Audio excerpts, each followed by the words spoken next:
Imagine walking into your dream home, only to have the neighborhood's self-appointed queen declare war on your rusty lawn art, because community standards apparently ban anything with soul.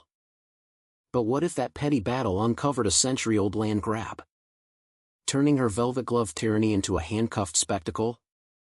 In the manicured hellscape of Willow Creek Estates, a gated slice of American suburbia where every blade of grass seemed measured with a ruler, lived Alex Thompson.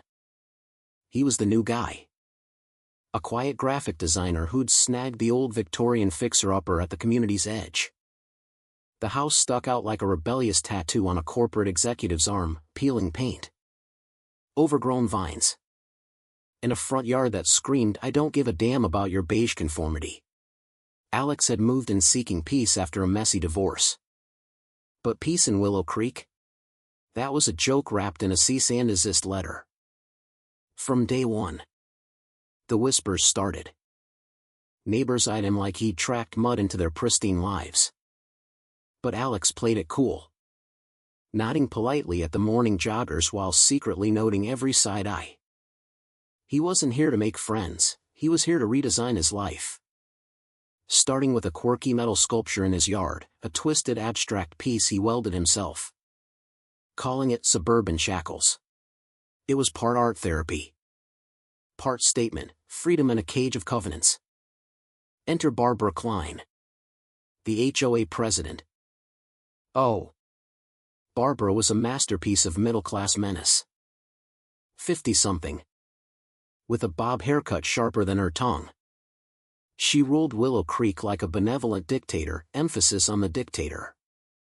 Her emails dripped with faux politeness, "Dear neighbors, let's keep our community sparkling." But underneath, pure control freak, enforcing rules that made the DMV look laid back. No visible trash cans after 7 a.m.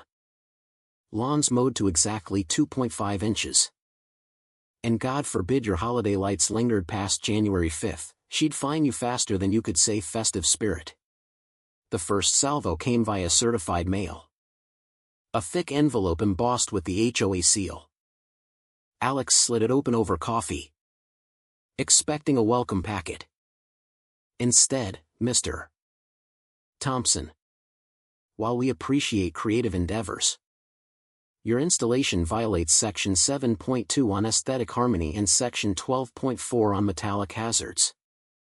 Please remove it within 48 hours to avoid fines. Signed, Barbara Klein, President. Alex chuckled darkly, folding the letter. Hazards? It's art, not a bear trap. He ignored it, letting the sculpture gleam defiantly in the sun. That afternoon, Barbara showed up unannounced, clipboard in hand, her smile as fake as her highlights. "Alex. Honey," she cooed, stepping onto his porch without asking.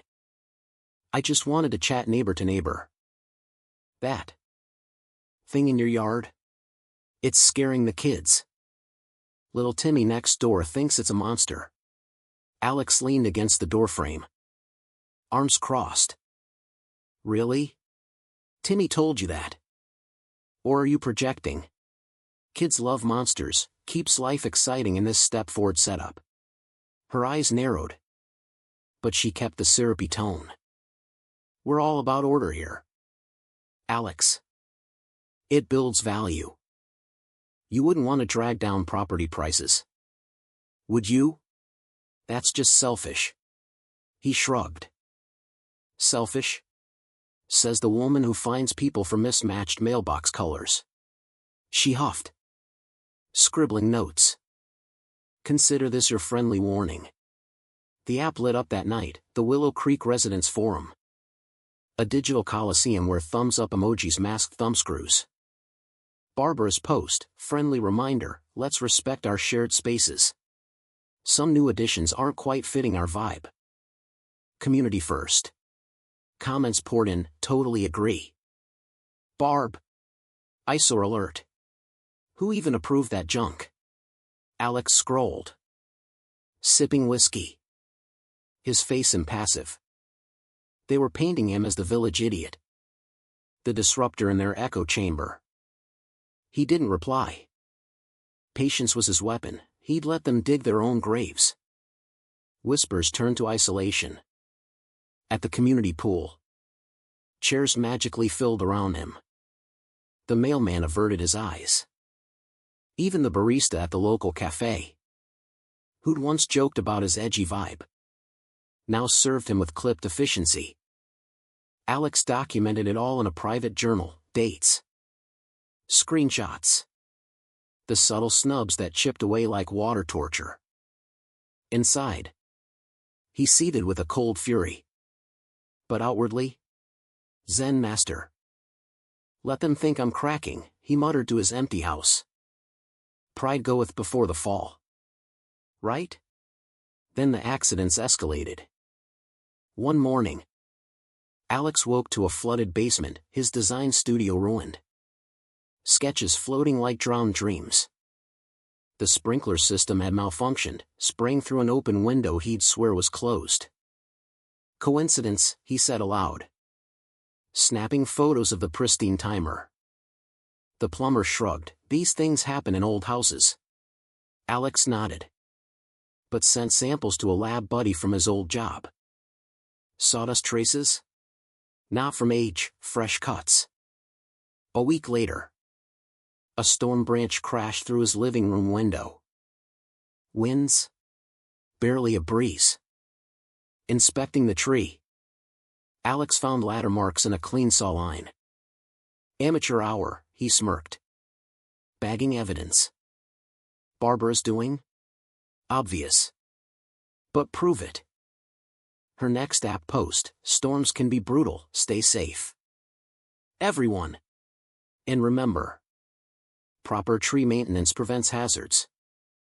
Proactive living. The irony burned.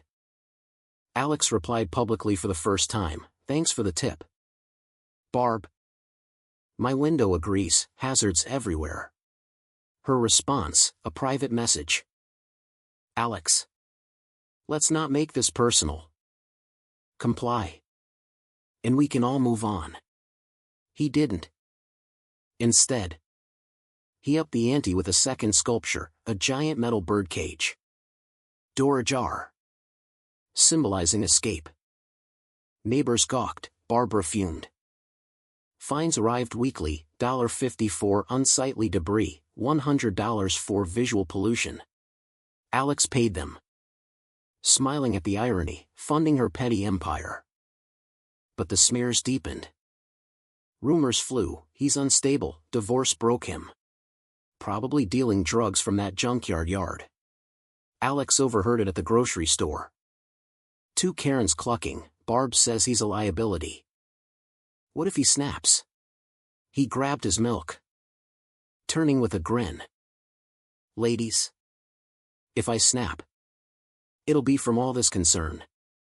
But thanks for the drama, beats Netflix. The pressure mounted. A suffocating fog in this idyllic enclave. Alex felt the walls closing. But he observed. Waited. One rainy evening, a knock shattered the silence. An old man. Umbrella dripping, Mr. Thompson? Harold Jenkins. From down the block. Mind if I come in? Harold was 80s. Sharp-eyed. A retired accountant who'd lived in Willow Creek since it was farmland. Over tea. He spilled, Barbara's family. The Kleins. Didn't earn this land, they stole it. Her grandpa used shady loans during the 50s boom. Foreclosing on folks like my dad. We lost our orchard. Alex leaned in. Proof? Harold nodded. Rumors say the original owner hid deeds in this house, a failsafe against the Kleins. Barbara wants your place bad, it's the last holdout for her luxury condos scheme. She's CEO of Klein Developments. You know, shell games and bribes. It clicked. Alex wasn't just a target, he was the key to unraveling her facade. Harold's eyes twinkled. You're not caving like the others. Fight smart. Son. I've got contacts, old records. Alex clasped his hand. Appreciate it. Harold. Let's bury the past properly. Energized. Alex dug, literally. In his cellar. Behind a loose brick. He found a rusted box, yellowed deeds proving the land grabs. Digital trails followed, Klein Development's bribes to counselors. Environmental violations for her condo project. But Barbara escalated too, hiring a PI to dig into Alex's shady past. A tip from Harold, she's onto you, 48 hours till she blows your cover. Alex's divorce? Not just personal, he'd lost his job exposing corporate fraud. Honing skills for this. Time ran out at the annual HOA Gala, a glitzy affair in the community center. Chandeliers twinkling like Barbara's fake diamonds. She glided on stage. Mic in hand, friends. Willow Creek thrives on unity. But threats to our harmony must be addressed. Her eyes locked on Alex. Sadly. Some refuse to play by the rules. Cue the cops, 2 locals. Badges gleaming. Mr. Thompson. You're trespassing. Come quietly. The crowd gasped. Phones out for the show. Barbara smirked, it's for the greater good. Order above all. Alex stood. Hands up. Greater good? Like flooding my studio or sawing branches. Or hiding your family's theft. Murmurs rippled. Barbara laughed thinly. Delusions. Officers. Remove him. But as they grabbed him, Alex whispered into his hidden mic, launch. Lights dimmed. Screens flickered, audio clips boomed. Barbara's voice, make it look accidental, flood him out.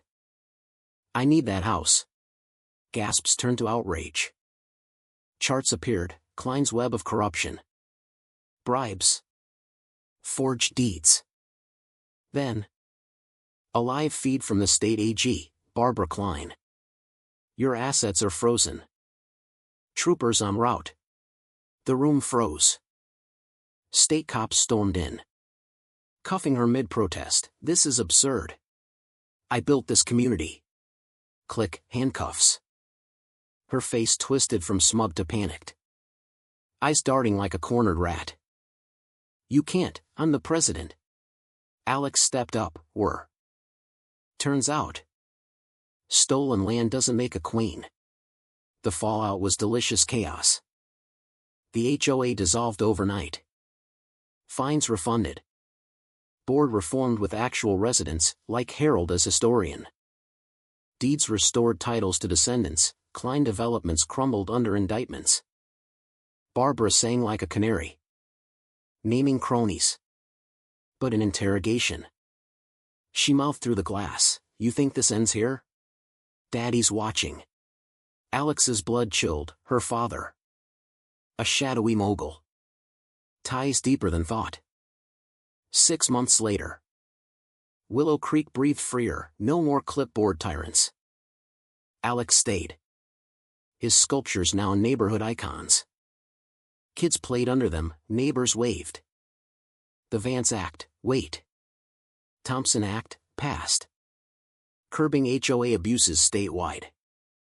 But that photo arrived, Barbara's dad with Alex's old boss. Smirking comrades. The war wasn't over, it was generational.